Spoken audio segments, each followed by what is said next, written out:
ನಮಸ್ತೆ ಮಕ್ಕಳ, welcome back to my channel. ಇವತ್ತು ನಾವು 9ನೇ ತರಗತಿಯ ಹಿಂದಿನಲ್ಲಿ FA2ಗೆ ಸಂಬಂಧಪಟ್ಟಂತಹ ಮಾಡೆಲ್ ಕ್ವೆಶ್ಚನ್ ಪೇಪರ್ನ ನೋಡ್ತಾ ಹೋಗೋಣ ಮಕ್ಕಳ.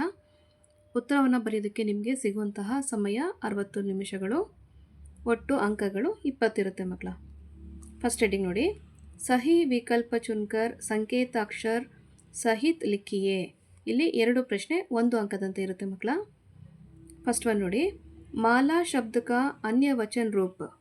ನಿಮ್ಮ ಆಯ್ಕೆಗಳು ಮಾಲಾ, ಮಾಲೆ, ಮಾಲಾಯೇ ಹಾಗೂ ಮಹಾಲಿಯ. ಇದಕ್ಕೆ ಸರಿಯಾದ ಉತ್ತರ ಏನು ಮಕ್ಕಳ?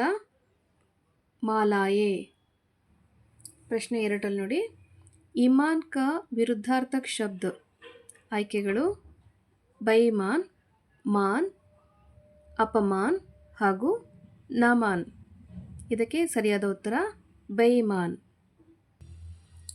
ನೆಕ್ಸ್ಟ್ ಹೆಡಿಂಗ್ ನೋಡಿ ಮಕ್ಕಳ, ಅನುರೂಪತಾ ಲಿಖಿಯೇ. ಇಲ್ಲಿ 1 ಪ್ರಶ್ನೆ 1 ಅಂಕ ಸಿಗುತ್ತೆ ನಿಮಗೆ. ಪ್ರಶ್ನೆ 3ರಲ್ಲಿ ನೋಡಿ, ಸಜೀವ್, ನಿರ್ಜೀವ್, ಜನ್ಮ ಡ್ಯಾಶ್. ಇದಕ್ಕೆ ಸರಿಯಾದ ಉತ್ತರ ಮೃತ್ಯು. ಓಕೆನಾ. ನೆಕ್ಸ್ಟ್ ಹೆಡಿಂಗಲ್ಲಿ ಏಕ್ ವಾಕ್ಯ ಮೇ ಉತ್ತರ ಲಿಖಿಯೇ ಅಂತ ಇದೆ. ಇಲ್ಲಿ 3 ಪ್ರಶ್ನೆ 1 ಅಂಕ ನಿಮಗೆ ಸಿಗುತ್ತೆ ಮಕ್ಕಳ. ಒಟ್ಟು 3 ಅಂಕ ಸಿಗುತ್ತೆ ನಿಮಗೆ. ನೆಕ್ಸ್ಟ್ ನೋಡಿ, ಪ್ರಶ್ನೆ 4ರಲ್ಲಿ मौसी सभी को किस समय में साथ देती थी.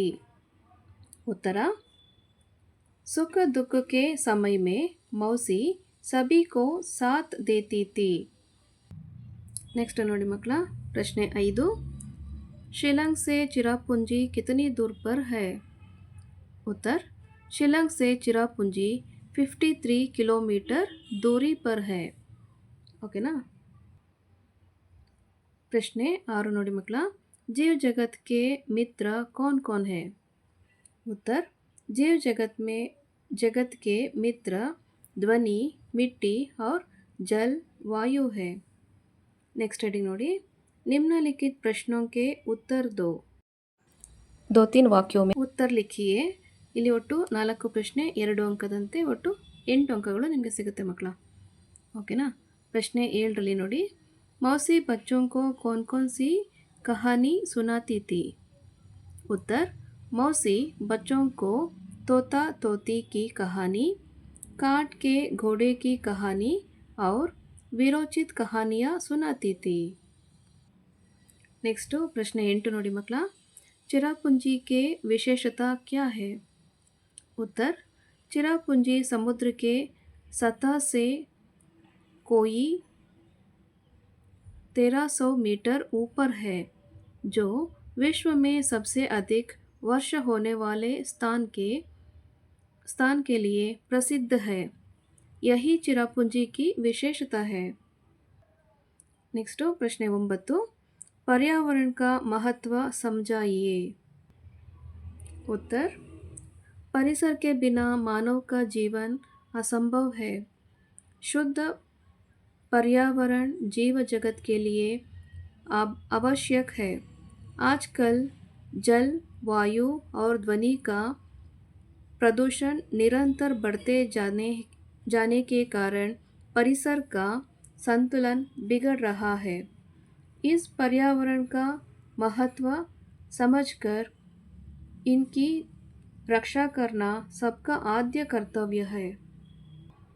नेक्स्ट ನೋಡಿ ಮಕ್ಕಳ, प्रश्ने 10, कवि कहा गंगा बहाना चाहता है और क्यों. उत्तर, कवि आग के विपिन में गंगा बहाना चाहता है क्योंकि आग बुझाने के लिए. नेक्स्ट हेडिंग ನೋಡಿ ಮಕ್ಕಳ, निम्नलिखित प्रश्नों के 4-5 वाक्यों में उत्तर लिखिए. ಇಲ್ಲಿ 2 ಪ್ರಶ್ನೆ 3 ಅಂಕದಂತೆ ಒಟ್ಟು 6 ಅಂಕಗಳು ನಿಮಗೆ ಸಿಗುತ್ತೆ ಮಕ್ಕಳ. ಪ್ರಶ್ನೆ 11ರಲ್ಲಿ ನೋಡಿ, मौसी के निस्वार्थ सेवा मनोभाव का वर्णन कीजिए. उत्तर, मौसी सबको माँ के जैसी प्यारी थी. सबके सुख दुख के समय में साथ देती थी. बच्चों के लिए तो वहाँ सेवा की मूर्ति बनी थी.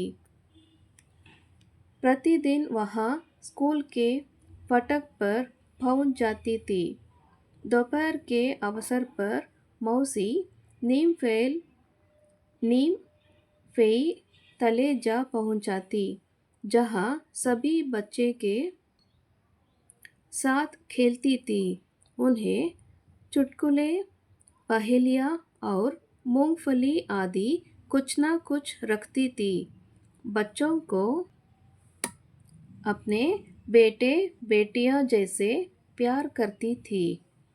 मोहल्ले का चक्कर लगाकर सभी घरों में झांक कर उनका कुशल क्षेम पूछती। इस तरह मौसी निस्वार्थ सेवा मनोभाव की मूर्ति थी।